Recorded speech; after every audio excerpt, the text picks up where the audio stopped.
अस्सलामुअलैकुम दोस्तों, मैं आपको अपने चैनल के QS.PK में खुशामदीद कहता हूँ। एस्केलेशन सीरीज लेक्चर नंबर 2 के अंदर आज हम डिस्कस करेंगे number 1 price adjustment formula for lump sum contract, number 2 how to calculate price coefficient of lump sum contract, number 3 escalation bill against lump sum contract billing. यानी price adjustment formula कौन सा use होगा lump sum contract के लिए, coefficient कैसे calculate करेंगे और escalation bill against lump sum contract billing कैसे इसको बनाएंगे। ठीक है दोस्तों, अगर आप हमारे चैनल पर नए और आपने लेक्चर नंबर 1 नहीं देखा तो लेक्चर नंबर 1 को जरूर देख ले ताकि लेक्चर नंबर 2 को समझना फिर आपके लिए आसान हो। आते जी सबसे पहले फार्मूला को डिस्कस करते हैं। Price adjustment formula for lump sum contract, price adjustment factor equal to current date price minus base date price divided by base date price. Base date price मिसाल की तो जिसके ऊपर हमारी कोटेशन दी थी जिसके ऊपर हमारा एग्रीमेंट हुआ था, और करंट डेट प्राइस जो 2-4 माह गुजरने के बाद मिसाल के तौर पे हम देखना चाह रहे हैं मार्केट के अंदर मटेरियल के क्या रेट चल रहे हैं, उसके हिसाब से जो प्राइस बनेगी या टोटल अमाउंट आएगी उसको हम कहेंगे करंट डेट, और divided by base date price हमारे पास सेम यही चीज आ जाएगी। अच्छा, अब आ जाते हैं जी बेसिक कॉन्ट्रैक्ट के ऊपर। दोस्तों ये हमारे पास बेसिक कॉन्ट्रैक्ट था जिसके ऊपर हमने कहा था कि एग्रीमेंट हुआ है 55,69,959 की अमाउंट के ऊपर। लंप सम कॉन्ट्रैक्ट है या फिक्स्ड प्राइस ये होगी इसकी, ठीक है। और टर्म एंड कंडीशन में कहा था कि 25% हमें एडवांस देगा, ये हमारा बिल नंबर 1 बन जाएगा, और 15% एट डीपीसी लेवल ये बिल नंबर 2 बन जाएगा, 30% एट स्लैब पोरिंग वो हमें हमारे पास बिल नंबर 3 बन जाएगा, और 30% एट की एंड ओवर ये बिल नंबर हमारे पास 4th बन जाएगा। अब यहाँ पर क्या था, कॉन्ट्रैक्ट डेट क्या थी 30 दिसंबर 2022। अब आते जी मिसाल के तो भी काम किसी वजह से डिले हो गया या काम स्टार्ट हुआ फिर आगे चल नहीं सका, कोई भी मसला बन गया, या 1-2 माह बाद बहुत ज्यादा रेट मार्केट के अंदर बढ़ चुके हैं, ठीक है, तो उसके हिसाब से देखा जाए तो करंट कॉन्ट्रैक्ट अमाउंट क्या बनेगी। तो दोस्तों ये था हमारे पास cement, sand, crush bricks, steel grade 40 और स्टील वायर के जो रेट्स थे, rate at the time of contract agreement, उस वक्त ये रेट चल रहे थे 30 दिसंबर 2022 की बात। अब मिसाल के तौर पे हमने कहा जी 7-8 माह गुजर चुके हैं, मैं कहता हूँ जी 31 अगस्त 2023 को हम ये चीज कर रहे हैं तो उसका रेट मैं कहता हूँ जी सीमेंट का रेट चला गया 1000 से कितने पे, 1200 पे, सैंड 65 पे चली गई, क्रश का जो था 65 रेट था तो हमने कहा जी 90 पे आ गया। अब ब्रिक्स जो 15 पे थी अब 18 रुपए पर ब्रिक पड़ रही है। स्टील की बात करें हमने कहा 250 से 300 रुपये अब हमें पर केजी पड़ रहा है, और स्टील वायर हमें 290 से 350 रुपये अब पर केजी पड़ रही है। तो इस केस में देखेंगे जो हमारे पास करंट अमाउंट है वो क्या आ रही है, तो current contract amount due to inflation यानी 31 अगस्त 2023 की बात होगी। तो इस केस पे अब हमारे पास टोटल अमाउंट 62,17,770 रुपये बन रही है। एस्केलेशन यहाँ पर पॉजिटिव 6,47,817 रुपये पड़ रही है। तो अब क्या होता है कि ये जो एस्केलेशन हुई है, अब ये देखेंगे कि ये एस्केलेशन हम कैसे क्लेम कर सकते हैं। अब दोस्तों होता क्या है कि जो हमारे पास C5 कैटेगरी से जो नीचे के प्रोजेक्ट होते हैं इस तरह के, यानी कि 1 करोड़, अब ये इसकी टोटल अमाउंट 55 लाख है, 2 करोड़ की, तो इस तरह की प्रोजेक्ट के ऊपर एस्केलेशन नहीं होती, ठीक है। अब C5 कैटेगरीज के प्रोजेक्ट जो वो एस्केलेशन के अंदर आते हैं, ठीक है। अब उनके लिए जाहिर बात है इस तरह का बहुत कम चांसेस होते हैं कि लंप सम कॉन्ट्रैक्ट, उनके लिए प्रॉपर तरीके से डिटेल व्यू क्यों बनता है, ठीक है, हर आइटम को। तो अब ये सारी चीजें इंशाल्लाह आगे डिस्कस हो रही हैं। तो ये जो अब एस्केलेशन हुई है तो पहले हम देखेंगे इस एस्केलेशन को हम कैसे क्लेम कर सकते हैं 6,47,870 रुपये।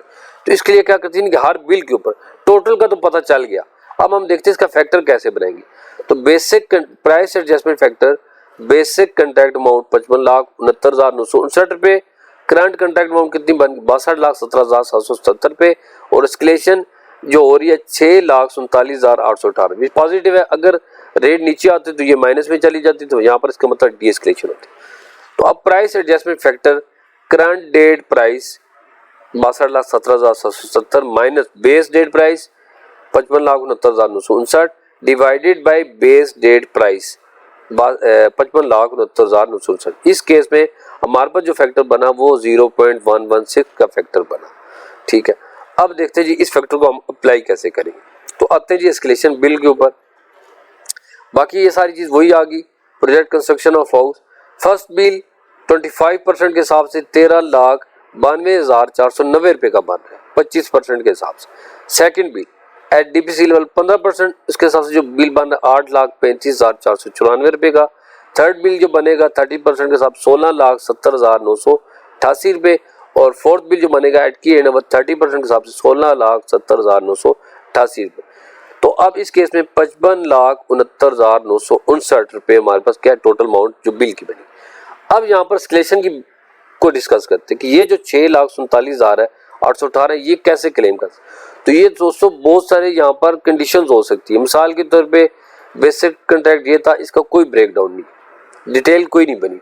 तो पहला केस, अब मिसाल के तौर पे कंट्रैक्टर और क्लाइंट के दरमियान म्यूचुअल अंडरस्टैंडिंग से पहले तो ये चीज़ डिस्कस हुई, इसका कोई ब्रेकडाउन बनेगा कि ये जो 55,69,959 है ये किस हिसाब से बनाई गई है। जब ये चीज़ पता चलेगी तो फिर उसी के हिसाब से हम जो क्या करेंगे, जो करंट कॉन्ट्रैक्ट अमाउंट है ये बता सकेंगे कि भाई अब जो रेट जो है वो 62,17,770 पे चलेगी, ठीक है। और फिर क्लाइंट एग्री हो जाता है ये एस्केलेशन पे करने के लिए, तो फिर ये इसमें भी देखा जाएगा कि एस्केलेशन क्या वो टोटल, मिसाल के तौर पे उसने कहा जी चलो 55 लाख का था, ठीक है, सॉरी 55,69,000 का ये था, तो अब करंट अमाउंट इतनी आपकी चलेगी तो चले आप 6 लाख 7 लाख ऊपर ले लें। या ये भी हो सकता है कि कोई लमसम वो कह दे कि ठीक है अगर मसला बहुत है तो आप 10 लाख ऊपर ले लें। इस तरह की भी कंडीशन हो सकती हैं।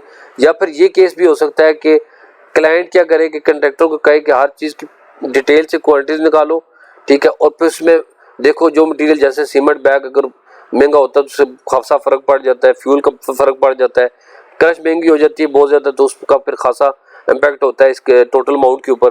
तो वो कहता है कि उन सब की क्वांटिटीज निकालो और टोटल उनकी जो प्राइसेस थी, जो बेस प्राइसेस थी उसकी टोटल अमाउंट, और फिर जो करंट अमाउंट जो निकलेगी उसका आपस में डिफरेंस देखो, वो जो बनता है वो। तो अब ये कोई भी कंडीशन हो सकती है जो क्लाइंट और कंट्रैक्टर के दरमियान जो बाहमी रजामंदी से जो चीज़ तय होगी उसको बेस बनाकर फिर आगे जाकर ये एस्केलेशन बिल का फाइनल होगा, ठीक है। तो अब आते हैं जी एस्केलेशन बिल, मैंने कहा कि ये जो टोटल हमारे पास 55,69,959 भी है, तो फैक्टर बना था 0.116 में। तो इस केस में जबकि एस्केलेशन टोटल हमें क्लाइंट कहता है कि टोटल एस्केलेशन आप 6,47,818 रुपये ले लो और काम खत्म कर लो, 2-4 माह का जितना काम होगा उसको खत्म कर दो। तो इस केस में ये जो फैक्टर होगा हर बिल के ऊपर ये फैक्टर अप्लाई करेंगे।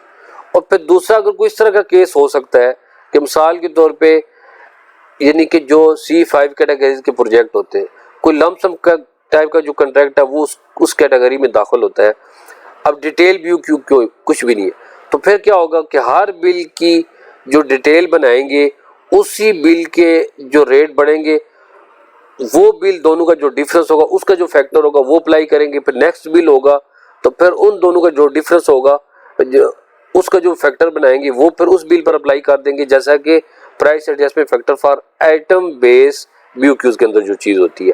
लेकिन वो हमेशा जो इस तरह के C5 कैटेगरी के जो प्रोजेक्ट होते हैं दोस्तों वो डिटेल BOQ बनाए जाते हैं और हर आइटम की क्वांटिटी उसका रेट आगे मेंशन किया जाता है। वो चीज़ इंशाल्लाह लेक्चर नंबर 3 के अंदर डिटेल से आ जाएगी। अब इसके अंदर हमने क्या किया कि टोटल एस्केलेशन के हिसाब से हमने फैक्टर बना लिया और हर बिल के ऊपर जितना कंट्रैक्टर काम करेगा, जितनी उसकी अमाउंट बनेगी उसके ऊपर हम ये फैक्टर अप्लाई करके साथ ही उसकी एस्केलेशन भी उसको पे कर देंगे। फिर दूसरा बिल आएगा, दूसरा जितना काम किया होगा उसकी जितनी अमाउंट मिलेगी एग्रीमेंट के हिसाब से उसी के हिसाब से इस फैक्टर को अप्लाई करके एस्केलेशन उसको पे कर दी जाएगी। और एंड में जाकर आप देखेंगे कि अगर टोटल एस्केलेशन टोटल अमाउंट ये थी, ठीक है, 55,69,959 रुपये। अब एस्केलेशन बिल जो टोटल था वो 6,47,818 का बनना चाहिए, तो ये एंड में हमारे पास वही बन जाएगा।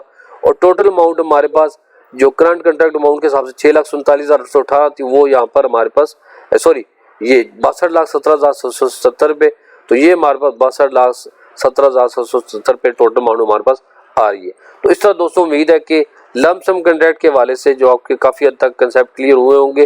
दोस्तों ये रूल रेगुलेशन किस कैटेगरी में हम एस्केलेशन क्लेम करेंगे नहीं करेंगे, पाकिस्तान इंजीनियरिंग काउंसिल क्या कहती है, ये सारी चीज़ें इंशाल्लाह लेक्चर नंबर 4 या 5 के अंदर ये सारी चीज़ें डिस्कस करूंगा, तो इंशाल्लाह आपकी सारी कन्फ्यूजन दूर हो जाएगी। उम्मीद है कि आज की वीडियो आपको पसंद आई होगी। वीडियो पसंद आई और चैनल आपने सब्सक्राइब नहीं किया तो चैनल सब्सक्राइब करें, लाइक करें, शेयर करें और बेल आइकन का बटन जरूर दबाएं ताकि आने वाली जितनी वीडियोज़ हैं उनका नोटिफिकेशन आप तक पहुँचता रहे। नेक्स्ट वीडियो तक के लिए हमें इजाज़त दीजिए। अल्लाह हाफिज़।